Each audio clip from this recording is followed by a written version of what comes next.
Star rating के ऊपर चलते हैं। सबसे पहली रेटिंग पे आते हैं अभिषेक शर्मा वर्सेस माकरम भाई। यहाँ पे आपको देखने का हमने स्पिनिंग ऑलराउंडर्स, हाँ, हमने अभिषेक शर्मा को 9 रेटिंग दी थी। ये वंस अगेन हमने पिछली वीडियोस में इंडियन प्लेयर्स का एक्सप्लेनेशन दे रखा है, रेटिंग करी है वो आप चेक कर सकते हैं। माकरम की 29 की एवरेज है, 143 की स्ट्राइक रेट है T20Is में। Markram is not the ideal T20 player, has never been. वही मतलब आईपीएल में उनने अपना ऑल्दो लास्ट सीजन थोड़ा ओवर परफॉर्म करा था टू द पॉइंट के एलएसजी के लिए इनिशियली वो परफॉर्म नहीं कर पा रहे थे। हाँ, ही ग्रू इनटू द टूर्नामेंट, मतलब टू द पॉइंट कि अभी भी नेक्स्ट सीजन आते आते अगर किसी की बली चढ़नी है टॉप ऑर्डर में तो माकरम की बातें हो रही कि भाई इनकी एसआरएच उनको निकाला गया, कप्तान से निकाला गया, वो तो बेंच हो गए थे। हाँ, स्टार्ट नहीं कर पा रहे थे। मैंने 6.5 रेटिंग दिया माकरम को। मैंने 6 दिया एक्चुअली। It makes sense. पता है मैंने क्यों दिया है इनका? अभी अगर आप T20Is की बातें करोगे ना, सिंस दी आईपीएल, इफ अगर मैं और स्पेसिफिक हो जाऊं, अगस्त से भी अगर आप 4 सीरीज, साउथ अफ्रीका ने काफी सीरीज खेली है, हाँ, तो अगर आप अगस्त से भी 4 सीरीज निकाल दोगे ना, सिर्फ 1.50 है 4 सीरीज में, जो भी इंडिया गेम्स मारी है, गिवन टफ कंपटीशन टू सूर्य कुमार यादव। हाँ एग्जैक्टली, सूर्य कुमार यादव और हमारे सलमान अली भागा, हाँ, उनको तो बंदों को जो कंपटीशन दिया है माकरम ने, एंड बॉलिंग में ना तो उनको ज्यादा कुछ करने को मिला है, और जब करा भी तो ऐसे नहीं कि 5 विकेट उखाड़, मतलब अभी T20 सीरीज भी थी जो थी इंडिया के अगेंस्ट, उसमें भी रन आए थे, मतलब साउथ अफ्रीका के one of the top scorers थे, बट आप जेन्युइनली देखोगे तो जितनी स्लो वो खेल रहे थे उतने में भी अगर रन नहीं आएंगे तो फिर मतलब क्या है? No doubt on his abilities in the test format. हाँ, उसमें तो भाई it's been a different story, WTC final में सेंचुरी भाई। बट वही है ना, at what point do we say कि, क्योंकि फिर तो शुभमन गिल को भी क्यों हटाया? टेस्ट में भी कमी थोड़ी है बंदे की, सबसे ज्यादा रन मारे इंडिया से इस साल, पर जब उनके लिए बैरोमीटर वो नहीं है तो फिर माकरम के लिए। फिर मैंने S20 का भी उनका फॉर्म देखा, उसमें भी काफी स्लो स्ट्राइक रेट से वो खेल रहे थे, तो नहीं। बाबर आजम ही कह दो फिर। भाई बाबर आजम तो ज्यादा हो गया भाई, होल्ड ऑन। अब बाबर आजम तो extreme level of Babar Azam ball of spin वो तो हमें नहीं पता। पर यार आप लोग बॉल घुमा के जरा सब्सक्राइब कर दो। बॉल घुमा बिना भी कर सकते हो, बिना बॉल घुमा, बैटर हो, ऑलराउंडर हो, शॉट मार के भी सब्सक्राइब, शॉट मार के थाला बन जाओ सब लोग डिफेंड करके, या फिर छक्का मार के बचा लो हम लोग को, स्ट्राइक रेट बढ़ा के सब्सक्राइब कर दो हम लोगों को। नेक्स्ट पे चलते हैं भाई, संजू सैमसन वर्सेस डिकॉक। भाई this is going to be a fiery comparison. This is going to be fiery comparison because एक बंदा रिटायरमेंट से बाहर आ रहा है और एक इनजस्टिस से। हां, तो मुझे लगता है कि हमने संजू सैमसन को 8 नंबर दिए थे। डिकॉक को अब ये देखो थोड़ा कंट्रोवर्शियल है, मैं 7.5 नंबर अभी के लिए दे रहा हूं। 30 की उनकी एवरेज एंड 140 की उनकी स्ट्राइक रेट है। मैंने 8.5 नंबर दिया, मैंने संजू सैमसन से आधा नंबर ज्यादा दिया, जस्ट बिकॉज भाई जिस टाइप के फॉर्म में वो इस टाइम पे आए हैं, एंड आते उनने मतलब एक ऐसे स्टार्टर को टीम के अंदर के बाहर निकाल दिया। देखो वो, हाँ वो सब मैं मानता हूँ कि आए और एकदम से निकाल दिया वगैरह वगैरह। 2 सीरीज खेली उन्होंने अभी अपने कमबैक के टाइम से, एक पाकिस्तान के अगेंस्ट, एक इंडिया के अगेंस्ट। इंडिया में अच्छा करा था, पाकिस्तान में बेकार करा था। तो फॉर्म अगर मैं वैसे देखूं तो it's on the rise, uphill है, बट सिंस हिज कमबैक एक सीरीज बेकार गई है और एक बहुत अच्छी गई है। Plus I can not discount the fact, I can not ignore the fact कि वो रिटायरमेंट से वापस आ रहे हैं। हाँ, मतलब संजू सैमसन बेचारा टीम में रहकर भी, नीचे बैटिंग करके भी जब वापस ऊपर डाला गया तो हमने 2 नंबर काट दिए कि ओपनिंग बहुत टाइम बाद कर रहा है, हालांकि टीम के पार्ट वो था हमेशा से। वो बंदा टीम से रिटायर होने के बाद वापस आ रहा है, मैं कुछ तो नंबर काटूंगा इस चीज। मतलब मुझे ये लगता है कि रिटायरमेंट भी ना, अब इनका ये पता नहीं कि भाई क्विंटन डिकॉक ने भी पता नहीं क्यों डिकॉक ने भी पता नहीं क्यों डिसीजन लिया था भाई रिटायर होने का। उस टाइम पे भी सबको लगा था कि ये क्या रैंडम आगे भाई कि नहीं अब मैं रिटायर हो रहा हूं अपनी, had a stellar 2023 world cup. उसके बाद उन्होंने वो चीज रिटायरमेंट ली। केकेआर से रन नहीं मारे नकली ने। हाँ, वो भी एक ही मैच में रहा है उसके बाद। हाँ, वो 97 जो कुछ मार दिए थे, वो भी वो माइटी राजस्थान के अगेंस्ट मारे थे, रिमेंबर करेक्टली। कोई नहीं भाई, बहुत टफ टीम थी वो लास्ट सीजन तो रियान पराग की कप्तानी बड़ा टफ लग रहा था हमें। पर मुझे लगता है भाई मतलब just based on the form, अगर मुझे इन दोनों में से इस टाइम पे कोई एक प्लेयर पिक करना होगा, प्रॉब्लम है शर्म आनी चाहिए। आई थिंक इस सीरीज से हमने ये चीज एक सर्टिफाई कर ली है कि जो फॉरेन टीम होती है बहुत उसको फेवर करता है। हर एक कंट्री का पाकिस्तान फॉरेन नहीं दिया, पाकिस्तान तो बच्चे हैं यार। ठीक है भाई, नेक्स्ट पे चलते हैं, तिलक वर्सेस डिजॉर्जी पे। अब यहाँ पे बात करते हैं क्योंकि तिलक ने 40 मैच खेल चुके हैं, डिजॉर्जी ने 2 ही मैच खेले अभी तक T20Is। 20 की उनकी एवरेज है, 153 की उनकी स्ट्राइक रेट। उसमें वो एक मैच अच्छा गया था, एक बुरा गया था, तो नलिफा हो गया। मैंने 5 ही नंबर दिए, मैं भी 5 नंबर दे रहा हूँ because there is no database to जज। In fact to be very honest, 5 number में इस रिस्पेक्ट में दे रहा हूँ कि प्लेयर में पोटेंशियल है। एग्जैक्टली, वरना कायदे से आप 3-4 रेटिंग दोगे because the selection is very questionable on south Africa part. आपने एक बंदे को, अभी उनकी हैमस्ट्रिंग इंजरी भी हुई थी इंडिया के अगेंस्ट, तो वो कमबैक करने में भी टाइम ले रहे थे, वो थोड़ा फुल थ्रॉटल आने में टाइम लगेगा। आप बहुत बड़ा एक बैट ले रहे हो कि प्लेइंग 11 में आपका नंबर 3 का कोई बैटर है नहीं, बाय द वे। डिजॉर्जी का नंबर 3 पे पता कैसे आ रहे हैं, बिकॉज और कोई करेगा नहीं बैटिंग वहां पर, तो रूल ऑफ एलिमिनेशन से वो लास्ट नंबर उनका बैठ रहा है वहां पर। यार वैसे भी आप देखो तो ये चीज मैंने जरूर देखी है भाई, मतलब इस सीरीज के चलते इतना आइडिया लगे कि जितने भी लोगों ने स्क्वाड निकाली है, एटलीस्ट कोई एक प्लेयर तो ऐसा निकल के आ रहा है जिसने बड़ा कम खेला है अपनी टीम के लिए, मतलब T20 आईज बहुत ही कम खेले हैं। And on the other hand India में सारे ही ऐसे प्लेयर हैं जिनको भाई हर्षित राणा ने कम मतलब कितने खेल लिए स्क्वाड में हमेशा भी 4-5 ही खेले, वैसे ज्यादा वो अपना बैग लेकर आ तो गए थे। अरे मतलब 4-5 तो उनने खेले ही हैं, पर स्टिल मतलब देखना पड़ेगा, उनके भी कम है। पर मतलब मुझे मेरा पॉइंट ये था कि अल्टीमेटली इंडिया में इतनी ज्यादा आग लगती है ना लोगों को, एक भी ऐसा डिसीजन आ गया जहां पे आप ऐसा क्वेश्चनेबल डिजोर्जी जैसा बंदा अगर आपने स्टार्ट करा दिया, इंडिया में आगे मैं हमेशा ये कहता हूँ, अब लोग पक भी गए होंगे सुन के, बट द स्टैंडर्ड, एंड ये सही बात भी है by the way, the standards to which हम लोग इंडियन टीम को होल्ड करते हैं ना, अगर हमने वो बाकियों को करना शुरू कर दिया तो रेटिंग इतनी गंदी देनी पड़ेगी ना कि हमें भी शर्म आ जाएगी। पर इंडिया का पूल भी इतना तगड़ा है ना कि वो नेचुरली, इसलिए मैं कह रहा हूँ कि डिजर्वेड है, हमें अपनी कंट्री से तो एक्सपेक्टेशन होगी ना, बट मैं बस ये बता रहा हूँ कि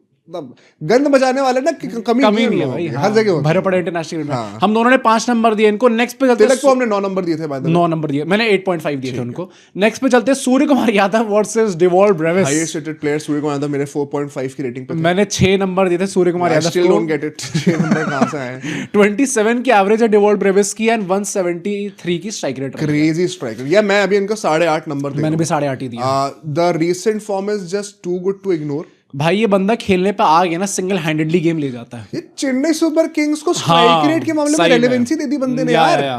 उससे ज्यादा और क्या अचीवमेंट हो सकती है? अगर अकेला खेलते हुए ले गया सुपर किंग्स को कि भाई मैं अकेले ही ले जाऊंगा पूरी चेन्नई स्क्वाड को, तो फिर आप समझ सकते हो कि एंड चेन्नई ने जो घोटाला भी करा है जो कि अश्विन ने बाद में लीक कर दिया था, तो भाई किसी रीजन से करा है। मतलब आई नो थोड़ा सा अभी प्रीटी एवरेज सीरीज गई इंडिया के अगेंस्ट, व्हिच इज मैंने 9 नंबर नहीं दिए, वरना इनका फॉर्म रिसेंटली इतना अच्छा रहा ना कि he could very well push it to 9.5 by the time world cup comes. कुछ ऐसे प्लेयर्स, जैसे मैंने लास्ट पॉडकास्ट में भी कहा था कि अभिषेक शर्मा हो गए, टिम डेविड हो गए, फिल सॉल्ट हो गए, यहाँ पे इनकी स्क्वाड में devolve Brevis is that guy जो कि ऊपर पहुंच सकते एकदम आराम से पहुंच सकते हैं। ठीक है, मैंने 8.5 दिए, तुमने भी 8.5 दिए। नेक्स्ट पे चलते हैं शिवम दुबे वर्सेस डोनोवन फेरेरा। भाई very controversial rating bye the वे, मैं दुबे को 6.5 नंबर दिए, मैंने 7 नंबर दिए थे। डोनोवन फेरेरा इज अ गाय जिनका नाम ना अभी इतना ज्यादा सुर्खियों में रहा है बिकॉज अश्विन ने बहुत हाइप करा है, राजस्थान रॉयल्स ने वो सब उनको लेकर आए हैं, and there is no doubt on the guy. उन्होंने डोमेस्टिक फ्रेंचाइज लीग्स में कई जगहों पे इंप्रेस भी करा कुछ मैचेस में, बट वंस अगेन अगर आप इनका रीसेंट फॉर्म देखोगे और T20I का करियर देखोगे ना, आप शॉक हो जाओगे सुन के। मतलब यहाँ पे उनकी 18 की एवरेज रही है, 155 की स्ट्राइक रेट है, बॉलिंग भी डालता है, हमें पता है 2 ही उनने विकेट लिए, 8.66 की इनकी इकोनॉमी रही है। ये स्टैट्स अच्छे नहीं है भाई बिल्कुल भी। Of course stats don't present the true picture. Yeah. एक बहुत partial selective image दिखाता है, but you cannot still ignore the stats. और इसके साथ मैं एक और चीज बताता हूँ, मैंने इनको 5.5 की रेटिंग दी है सिर्फ। Oh damn. और वो क्यों दी है? Because he has only been good against the England series. उस पाकिस्तान के अगेंस्ट गुड गोबर हुआ है, इंडिया के अगेंस्ट भी गुड गोबर हुआ है। मैं T20I की बातें कर रहा हूँ। He has not left a mark on any of this series. तो despite all the hype, he has been rather subpar as far as the ground reality is concerned. मैंने इनको 6.5 नंबर दिए, दुबे से आधा नंबर कम दिए। मैं कायदे से इनको 6 दे सकता था, बट आई थिंक इनका साउथ अफ्रीकन पीआर, पर इनका अभी SA20 में फॉर्म ठीक चल रहा है। भाई वो जो लोग कहते हैं कमेंट्स में कि इक्वल रिप्रेजेंटेशन तो आईपीएल टीम्स के लिए होती है, फिर इनकी कंट्रीज के लिए नहीं है। भाई दिल पे मतलब इतना वो नहीं है भाई। आई थिंक अभी SA20 में मैंने इनके फॉर्म चेक करता था तो डिसेंट फॉर्म चल रहा था, ऑल्दो इंटरनेशनल क्रिकेट में उतना कुछ बेहतर नहीं कर पाए। तो फिर वही कहूंगा कि स्काई का भी चल रहा होता है आईपीएल में।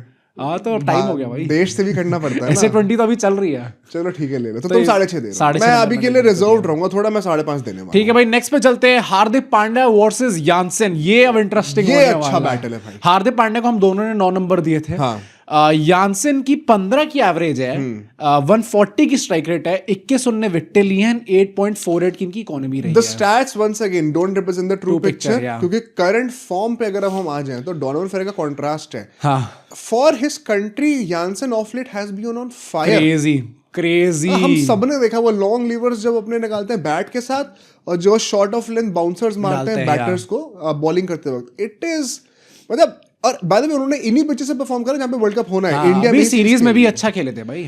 उनका फॉर्म जो है वो it's replicating in multiple formats. Test में भी ही वाज ऑन फायर, वो कैच भी अच्छी पकड़ रहे थे सिराज में। हम तो आउट ही नहीं कर पा रहे थे यानसेन जैसे प्लेयर को। आई थिंक मैं इनको सॉलिड 8 दे रहा हूँ। मैंने 8.5 दिया इनको। क्या रीजन है तुम्हारा? मैंने वही बोला भाई कि I think the recent form is too good, plus T20s में राइट ना अगर आप पेसिंग ऑलराउंडर्स की बात करो, he is one of the most sought after. मैंने क्यों नंबर काटा है, मैंने 8.5 या 9 नंबर क्यों नहीं दिए, बिकॉज ये नंबर 7 पर बैटिंग करेंगे। हाँ। साउथ अफ्रीका ने एक चीज 24 वर्ल्ड कप से इंप्रूव जरूर करी कि नंबर 8 पे एक बैटिंग बैटिंग ऑप्शन कर उनका दिया। होगा, या तो Yeah. लिंडे होंगे या तो कॉर्बिन बॉश होंगे। या नंबर 7 पे यानसेन अगर आ रहे हैं तो क्या उनकी बैटिंग वहां उस नंबर के लिए जस्टिफाई करती है? I don't think so right now. क्यों?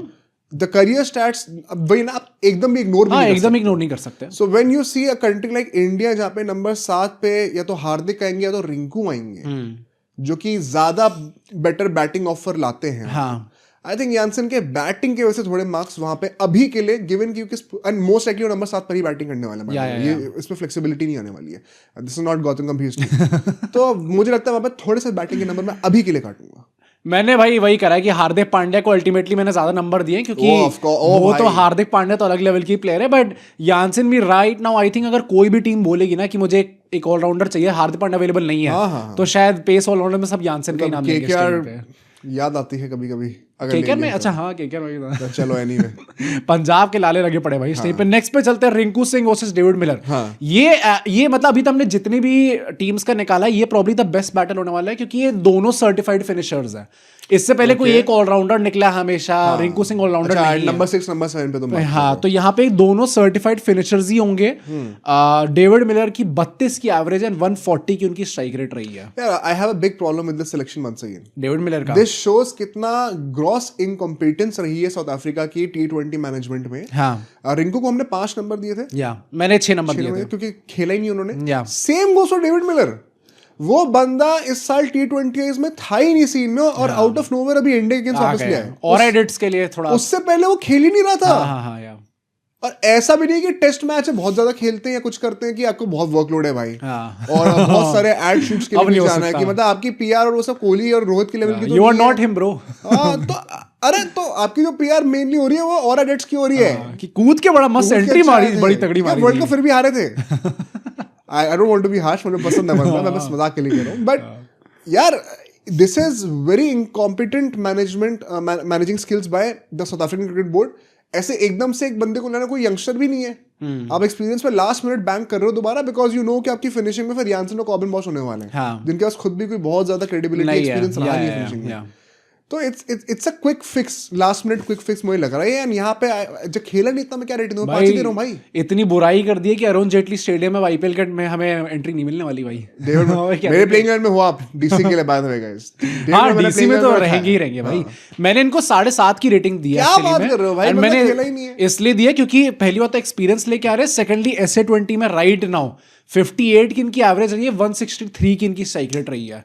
तो जितना बहुत बढ़िया, वेरी नाइस स्टैट्स मिलर भाई। ट्रॉफी जीत के यार, मुझे लगता है कि नीचे के फिनिशिंग अच्छी कर सकता है भाई बंदा, ऐसी बात नहीं है भाई। अगर एक्सपीरियंस चाहिए तो फिर धोनी को भी ले आओ टीम में। अगर मैंने रिंकू को 6 नंबर दिए हैं तो भाई 1.5 नंबर ज्यादा, तो experience plus good form right now इसका तो दे ही सकता हूँ भाई। रिंकू सिंह तो मतलब गायब है, रिंकू सिंह तो अदृश्य हो जाते हैं भाई एकदम से। फिर एकदम से जब स्क्वाड पिक होने वाली है तो फॉर सम रीजन, जो कि आई थिंक सारे जर्नलिस्ट को पता है, शायद हम लोग को भी पता है, बट यहाँ पे कैमरा पे बोल नहीं सकते, पर फॉर सम रीजन एकदम से वो सिलेक्ट हो जाते हैं भाई। डेविड मिलर का भी कुछ ऐसा है क्या? नहीं भाई, ऐसा एकदम सिलेक्ट हो गए वो भी भाई। तो उनको भी और वैसे बाबूमा नहीं है ना यहाँ पे, तो और कोई तो लेके आएगा टीम के अंदर। वो माकरम नहीं कर सकते और वाला काम। उनको तो आप बी वर्ड भी नहीं बोल सकते। हाँ, नहीं बोल सकते भाई, तो लंबा भी है। पता नहीं भाई, आप बताना, ये थोड़ा कंट्रोवर्शियल पॉइंट है आई थिंक। आप कमेंट करके बताना आपको किससे एग्रीमेंट है। नेक्स्ट पे चलते हैं, अक्षर पटेल वर्सेस कॉर्बिन बॉस्क। अब यहाँ पे कॉर्बिन बॉस बोलते हैं, बॉश बोलते हैं, आई थिंक बॉश बोलते हैं। कॉर्बिन बॉस बोल देते हैं, बॉस। अक्षय कुमार। यहाँ पे उनकी 15 की एवरेज रही है, 110 की उनकी स्ट्राइक रेट रही है, 20 उनने विक्टेरियन, 7.95 की इकोनॉमी। सो अक्षय को मैंने 7.5 नंबर दिए। मैंने भी 7.5 दिया। मैं कॉर्बिन बॉश को भी 7.5 नंबर देने वाला। मैंने 6.5 नंबर दिया यार। अक्षर पटेल से थोड़ा सा नीचे है अभी कॉर्बिन। पता क्या है इनका, मैं और इससे बताता हूँ, Corbin Bosch has mostly played as a bowling allrounder at number 8 number 9 for South Africa. हाँ, ये तो है। एंड बॉलिंग में मैं ये कहूंगा कि he has been absolutely stellar. अगर आप इनका T20 के पिछले 4 सीरीज का रिकॉर्ड भी निकाल दोगे ना, वंस अगेन आप हाइलाइट्स ही मत देखो, सिर्फ स्कोर कार्ड देख लेना। He has been absolutely stellar with the ball. Bat में परहैप्स सिर्फ एक मैच इन्होंने अच्छा खेला है अभी रिसेंट टाइम्स में, बट बैटिंग या तो यूजुअली करने को आई नहीं है। I think he has been doing his job in a very underrated manner. मुझे लगता है बहुत इन फॉर्म बंदे हैं कंट्री के लिए इस वक्त। हम ऐसे T20 का कोटा नहीं लगा रहे यहाँ पे। ऐसे 20 में यहाँ पे इनकी परफॉर्मेंस ऐसा है अच्छी ना, आई भी मैं आ नहीं है। जाऊंगा फिर मुंबई इंडियंस के गिराने पे स्काई का फिर वो 11 मिलेंगे 10 में से। फिर स्काई सच ही बोल रहा है कि आपको पता है ना, जब मेरा गुस्सा आ जाता है पता नहीं आपको, जब मेरी बुद्धि सनक जाती है तो आपको पता है ना क्या होता है। तो वो फिर बात सी हो जाएगी, ये बंदा कंट्री के लिए परफॉर्म कर रहा है। नहीं लीग का तो मैं दूंगा मैंने, क्योंकि लीग में यहाँ पे इनकी परफॉर्मेंस अच्छी आई भी नहीं है। प्लस मैंने लास्ट सीरीज जो इनकी देखी इंडिया के अगेंस्ट, वहां पे बहुत ज्यादा इंप्रेस नहीं कर पाए थे। With the ball you are right, with the ball अच्छा करे, बट बैटिंग से कुछ बहुत ज्यादा नहीं निकल के आ पा रहा है। बैटिंग से there is yet to be expected. But Akshar Patel कौन सा बैट्समैन, तभी मैंने उनका भी कम दिया। I think as a more proven player and as a more clutch player also, the man for the big occasions Akshar Patel रहे हैं हमारे लिए। कॉर्बिन बॉस का we are yet to see that, जब वो परफॉर्म कर देंगे, प्रूफ कर देंगे अपने आप को, then for sure but he has been in better form, perhaps you could argue this. Better form यार, बॉलिंग में तो अक्षर पटेल भी क्रेजी गुड रहे हैं भाई। बट हाँ, नो डाउट अबाउट इट, पड़ेगा भाई अक्षर पटेल को भी। चलो ठीक है, आप वन से नहीं कमेंट करके बताओ क्या लगता है। नेक्स्ट